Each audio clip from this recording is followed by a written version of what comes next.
Well, happy 4th of July. Well, it's really 3rd of July, so happy 3rd of July. I'm going to, like I said earlier today, I'm going to wrap up this series we're in today. And next week, I'm going to start a thing. I feel like, I don't know how long that'll go, but next week I feel like I just need to talk about how it's like to be married in this world we live in today.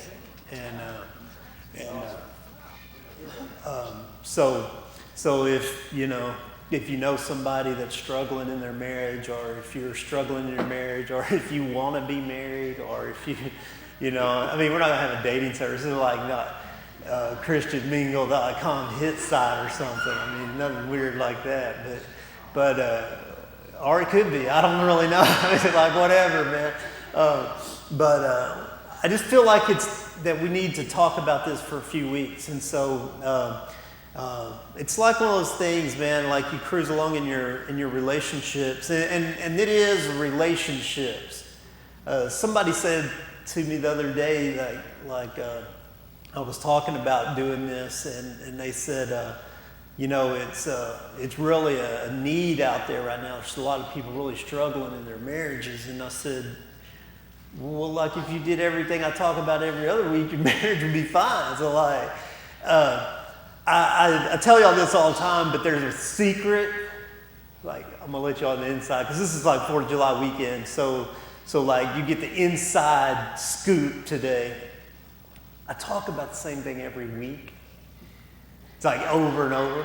And I've done this now for like 15 years and nobody's on to it. Like I say the same thing every week and it never ever changes. I just say it a different way. So you got to be real creative in the way you say it. But the key and the secret to life is it never changes. It ain't like God said, oh, this is the key to life today, and tomorrow this will be the key to life. There's only one key to life, and I think we all want that kind of life. We all want to live loud, don't we? And we all want to embrace that kingdom type living. We all want to go to heaven. We took a vote early in the series. Everybody voted yes.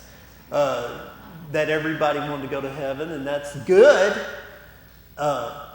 So I think we all are after the same things, and I don't think that changes because I do believe that the will of God is the key to life.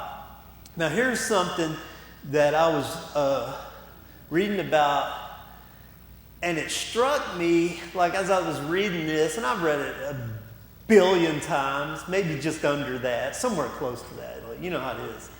But it just kind of hit me different this week when I was reading it. And this is in 2 Timothy chapter 3. And the reason I'm going to go through this is because I think it shines light into our situation. Now I need you to understand something. This says in the last days. In the last days, a lot of people are like, oh, Todd, do you think we're living in the end time? And I say, yes. Yes, these are the last days. But maybe not in the way that you think, that I think, that we think, that you think that we're living in the last days. Well, I thought. Gotta be on it, man. Just jacking with you hard now. The last days are considered, in the Bible, when you read about the last days or the age to come or in that day, you see that phrase a lot. When you see these phrases, the last days are the days after Messiah comes.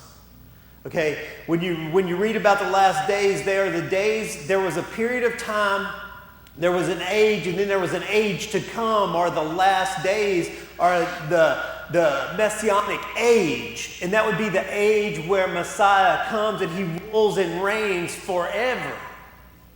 And so the last days would be the days where Messiah rules and reigns forever. And I've told y'all this a couple of times, but I believe Jesus is Messiah. I believe that.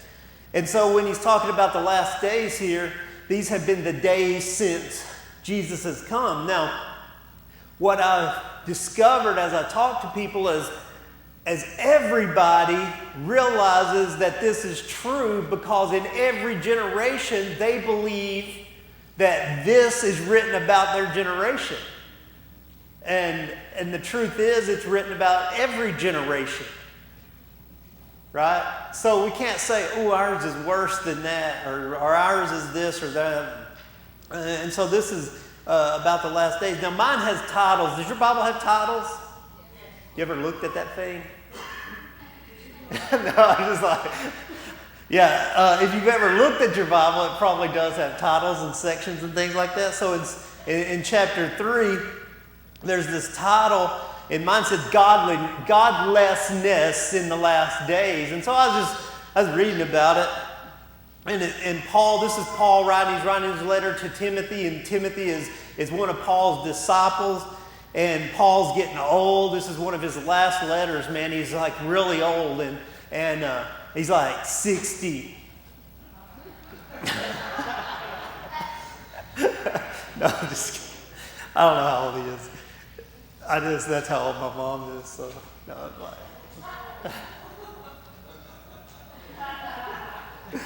oh, I know how old she is.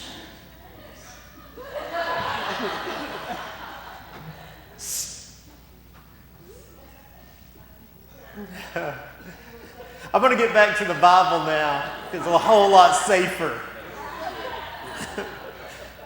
In 2 Timothy chapter 3, it says this, but understand this, that in the last days there will come times of difficulty.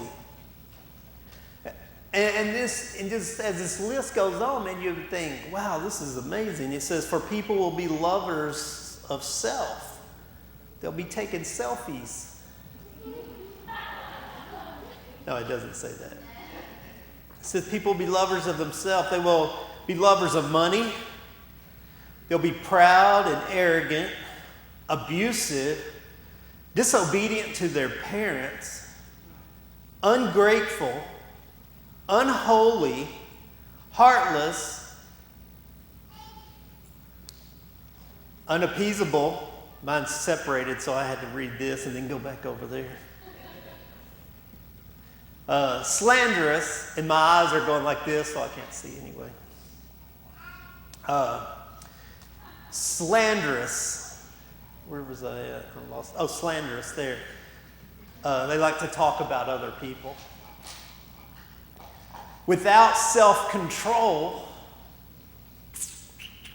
like addicted. People will be brutal, not loving good. They'll be treacherous, reckless, swollen with conceit, lovers of pleasure rather than lovers of God, having the appearance of godliness but denying its power. And as I was reading that, man, I was like, wow, this is me. I just look at it and I'm like, this is me. This is you. This is us. I see this everywhere. And I look at it and I don't want to be that way. But I think I do a lot of this stuff. And I started thinking about myself, because when I read the Bible, man, a lot of people are like, oh yeah, Todd, you read the Bible, you were thinking about me. But I actually read the Bible and think about me. I don't even consider you a lot of times. Now, that's crazy that you're not the center of my world. Maybe I'm conceited, that's what it said. But as I read this, man, I'm convicted that am I a lover of pleasure more than God?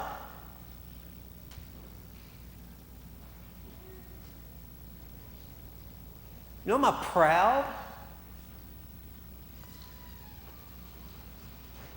Am I arrogant, ungrateful, unholy? Am I heartless?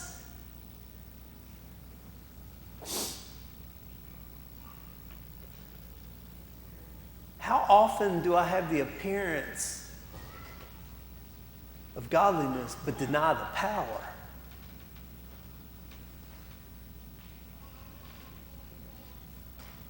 And man, that started really just churning over and over for me. And I don't know, what you think about that, having a pastor that's that bad. It's got to be,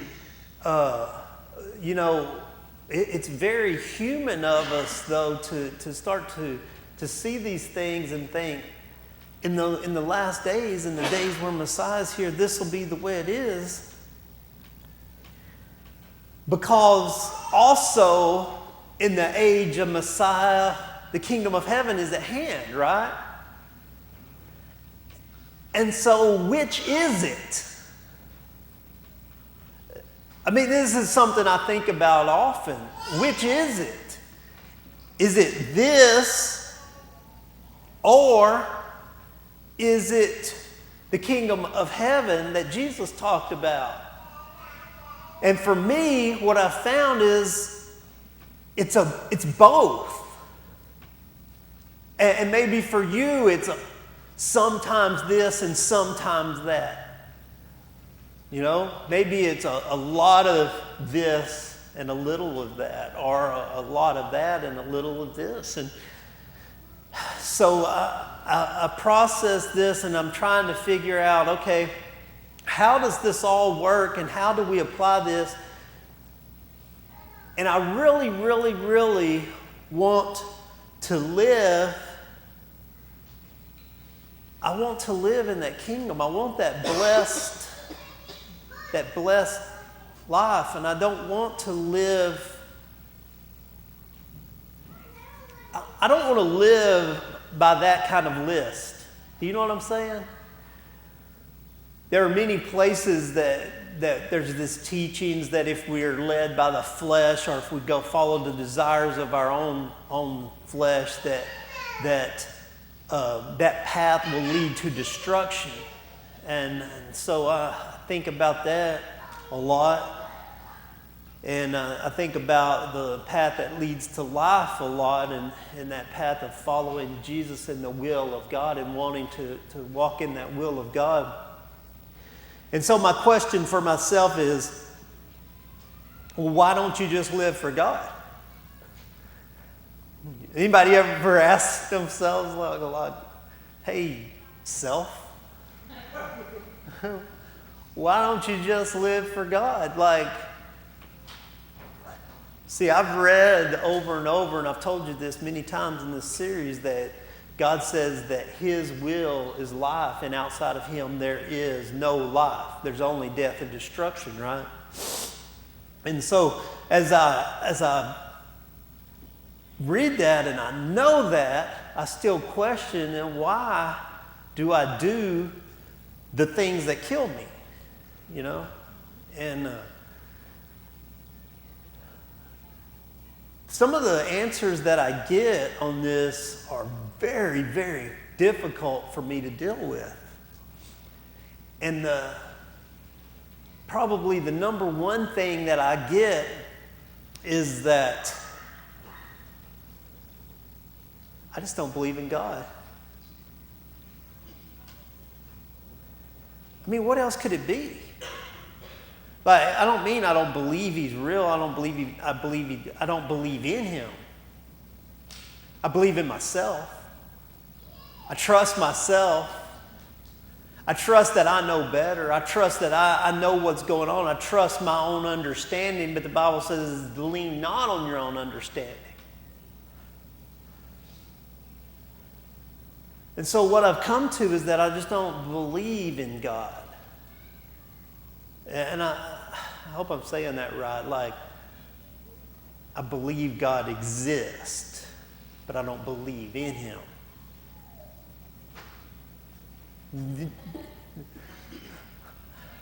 I don't trust Him.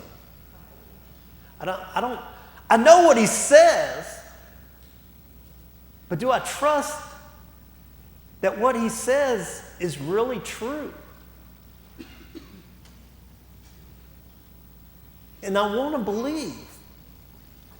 There's this one guy in the Bible, and he says to Jesus, he says, I believe, help my unbelief. And I'm like, I relate to that guy. I believe, help me with my unbelief. I believe, but I don't live as though I do.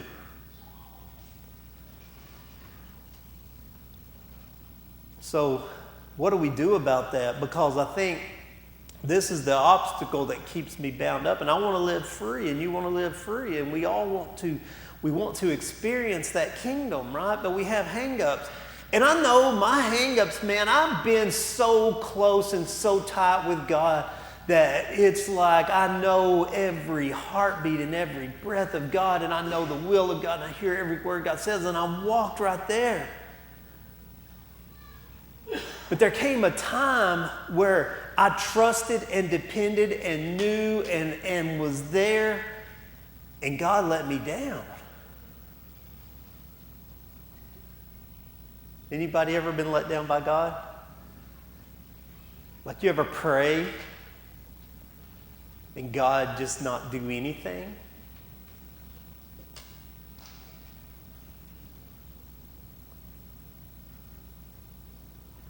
You ever step out and God's showing you something, you step out and do that thing, man, and it's like, God, where are you?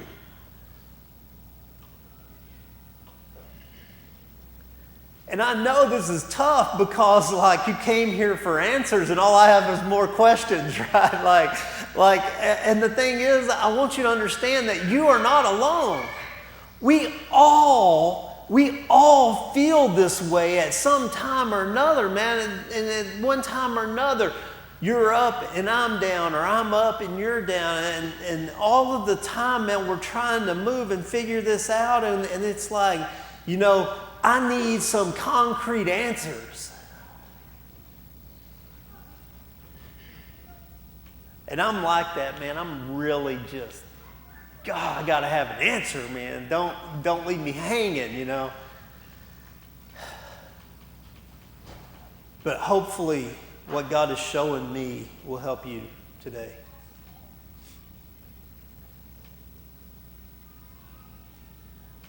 See, I think that this list here is a fantasy, and I think we live according to the fantasy. Like, we have this fantasy like, okay, I want what I want, and I'm going to try all these things to get it. Well, when those things don't work, we call that hell. We find ourselves in hell, and all these things, you know, it's bad and things are going bad, and we get desperate, and we get at the end, and we get, you know, we lose hope, and we find ourselves this addicted or whatever, you know, in all of the things on this list, lovers of pleasure and all these things, and we've tried everything. So we have this idea, or this, somebody says, you know, go to church and like give your life to God. And so in our mind, we're like, yeah, we'll do that. And so we go to church and we like go through the things and we do what people say, and we go up front and shake the preacher's hand and say a prayer, and maybe you can get baptized or do whatever. And we're like, okay, now I'm giving myself to God. Now give me everything I want. Right? But I mean, it's kind of like another means to the end. And the end is me getting everything I want.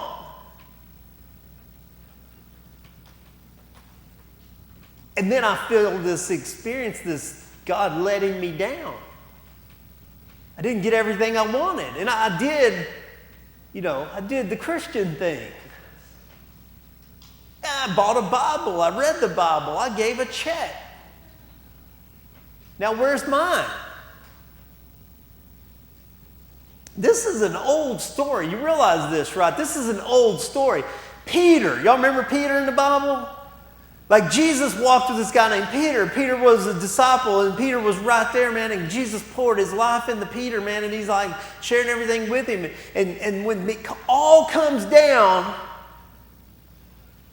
Peter goes, you know, I don't want to say what's in it for me, but what's in it for me? I've given up everything. I've done all of this, and I got nothing to show for it. And so this isn't a new story. The idea of giving our lives to God to get something out of it. And so I started thinking to myself and started processing this, and what I realized, or what God was revealing to me, the revelation I was receiving was that I didn't really care about God. I didn't seek God, but I sought what God could give. I didn't seek the heart of God, I sought the hand of God. I love Magic Genie Jesus. That Magic Genie Jesus is the one when you get in a tough spot, you get 3 wishes, right?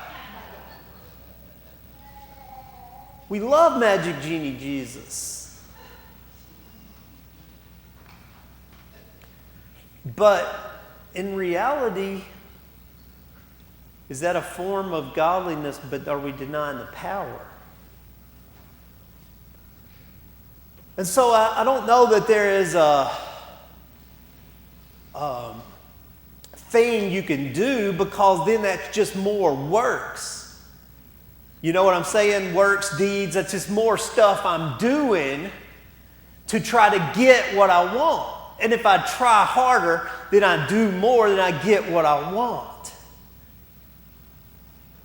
And then a lot of people just give up on God. Hey, I went to church, I tithed, I did, and we give the list of accomplishments of Christianity. I've got 47 Christian t-shirts. There's no room on my car for any more Christian bumper stickers or no more fish.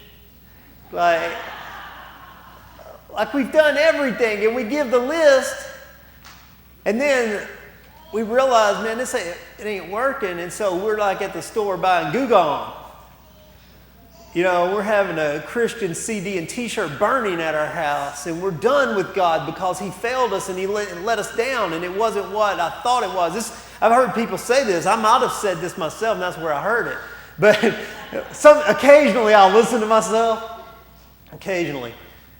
You know, it's like I gave that God thing a try.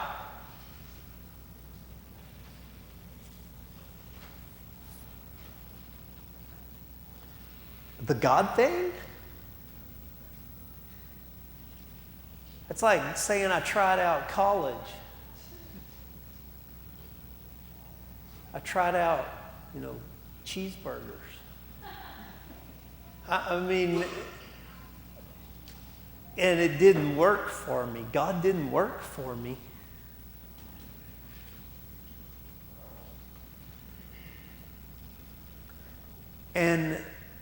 And what it does, it leaves us at ground zero again, right?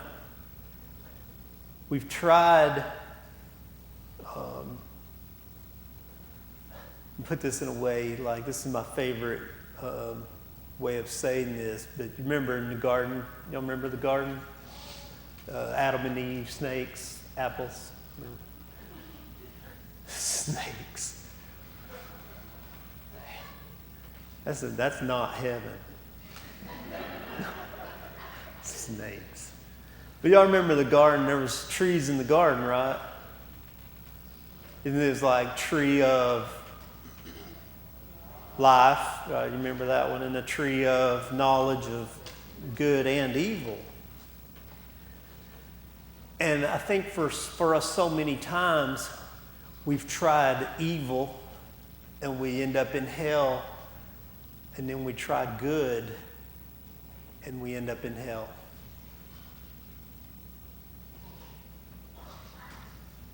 You know what I'm saying? Like, do you realize the knowledge of good and evil is the same tree? And that tree in that garden was the anti-life tree.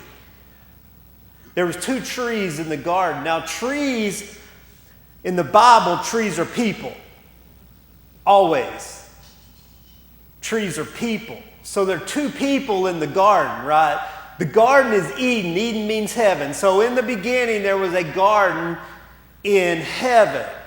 And in the garden there were people. And there were 2 people that had branches that bared fruit. Now, when Jesus tells his disciples that they are branches, that they'll bear fruit, we're like, oh yeah, they're not really branches, they're people, and they're going to go out and do deeds, right? But in Genesis, it's a tree, it's an apple tree. Right? No, not buying it. So there are two people, and they have deeds, and they bear fruit. Like they have disciples, they have branches, and they bear fruit. There is a way of being. Now there is a tree of life, and then there's the tree of anti-life. Now we know the tree of life to be who? Jesus. Like we read in the Bible, we find out the tree of life is Jesus. Everybody agree tree of life is Jesus? Okay. So the other tree, Jesus is the Messiah, the Christ, right? So there is an anti-Christ and a Christ from the beginning. From the beginning, there is a Christ and an antichrist. There's a tree of life and a tree of death. There's two ways, there's two paths, two ways of being. Now, if I eat of the fruit of a tree, what does that mean? Not literally eating an apple, but literally doing what? Partaking in that way of life. I saw, this was what was said in Genesis, I saw the tree or the fruit on the tree and it looked good for food. Like I evaluated this tree and the deeds being done from this tree, and I saw it and I decided to partake in that. So what was the eating of the apple in the garden?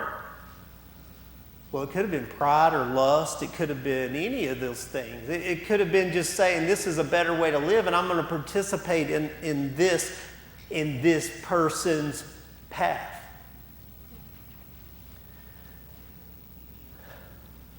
But the way it looks for us today is we still see these two trees. We see the tree of Christ, this tree of Messiah, and the tree of the Antichrist. And one is life, and one is knowledge of good and evil. And so what do? We partake of the tree of evil for a while because that seems cool. Because girls just want to have fun. I graduated in the 80s.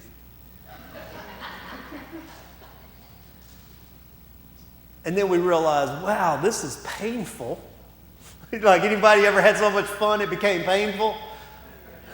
Yeah, that's the story of my life. We're going to have so much fun, it's going to hurt. And it does. And it does. And then we're like, oh man, that's not working. So what do? We go to church and they tell us be good. And so we go out and we be good. And then we're like, no, I can't go out. No, I can't listen to that. No, I can't go there. And then we get mad at God because it's still not working for us. I've tried good too. But the whole time we don't consider life. We consider good or evil.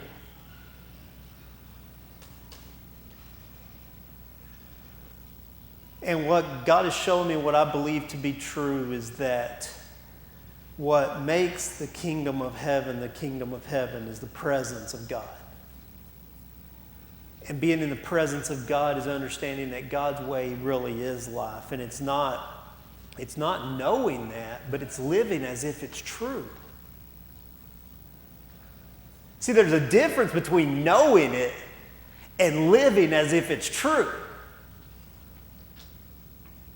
Do you believe that through Jesus we are set free? Well, yeah, I believe that. but do you live as if it's true? Because if I don't live as if it's true, then I really don't believe it.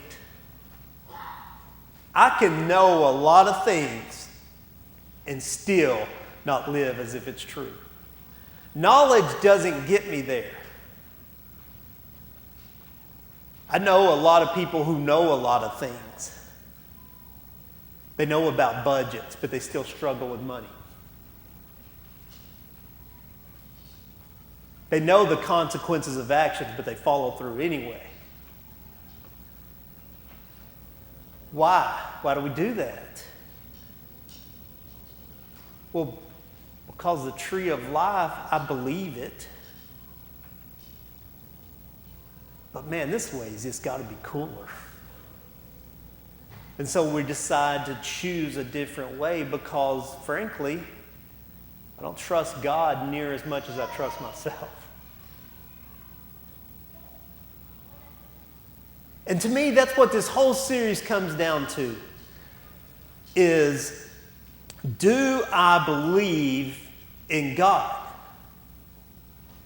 Because if I want to live loud, the only way I can live that way, the only way I can have that life Jesus promised, the one He came to give, the one the tree of life provides, the only way that I can do that is to live as if that really is true.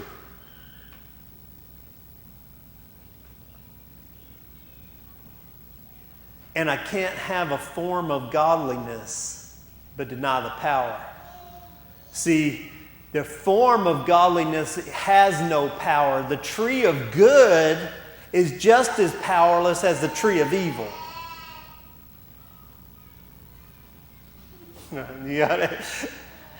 It's just as powerless. We can do good things and it never give us anything. And so, what is it that we need? We need the presence of God in our lives. Because where the presence of God is, there is power. And it's the power that changes everything. So it's not about seeking good, but about seeking the presence of God.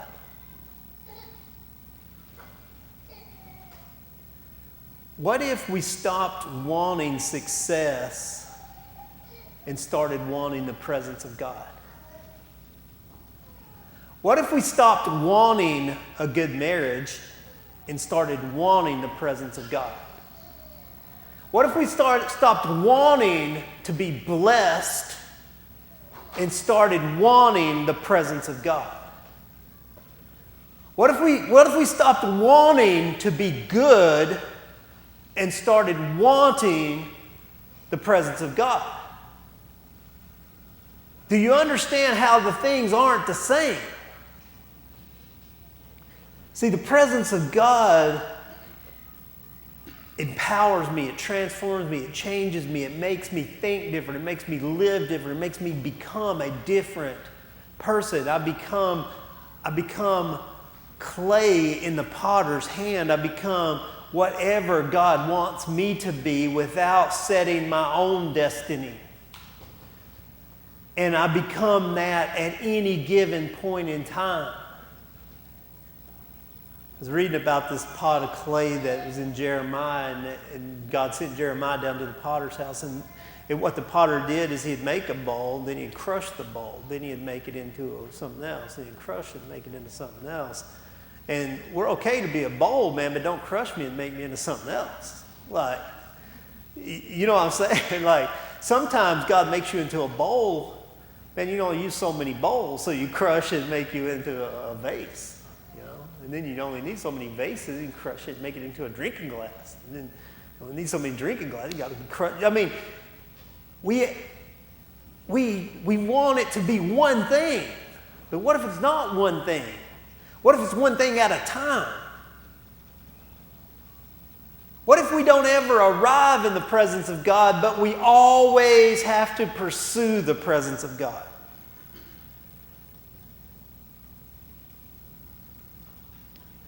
Jesus and his disciples, they go and God reveals himself on a mountain, and Jesus' disciples are like, this is great. This is awesome. Let's build tents and stay right here. And all of a sudden, God like thrashes them, says, this is my son who I love, who I'm well pleased. Listen to him. Poof, he's gone. And they're like, oh man, we were there. We were going to build tents and everything. Now we've got to go do something else.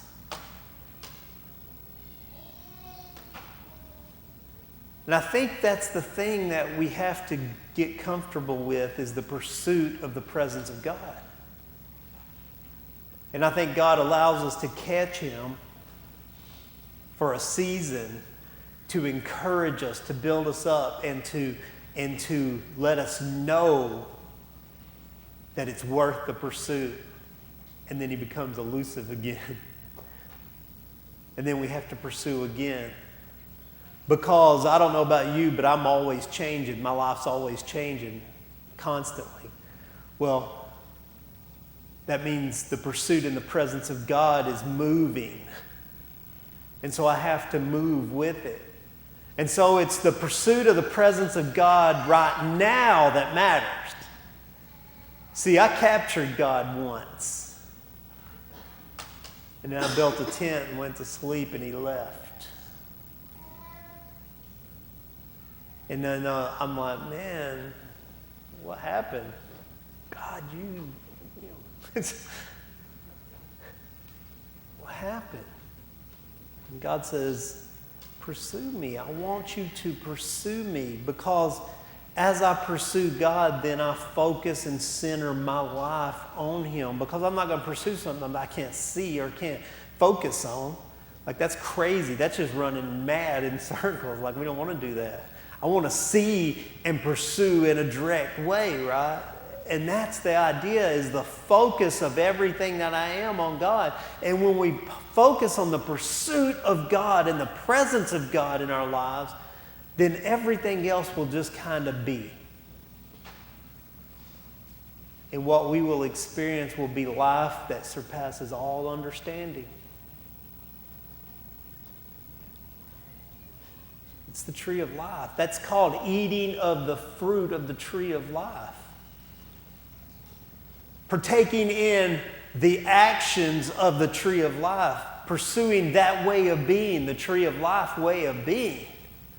That's eating of the tree of life. And when we do that, man, we will have the most awesome life.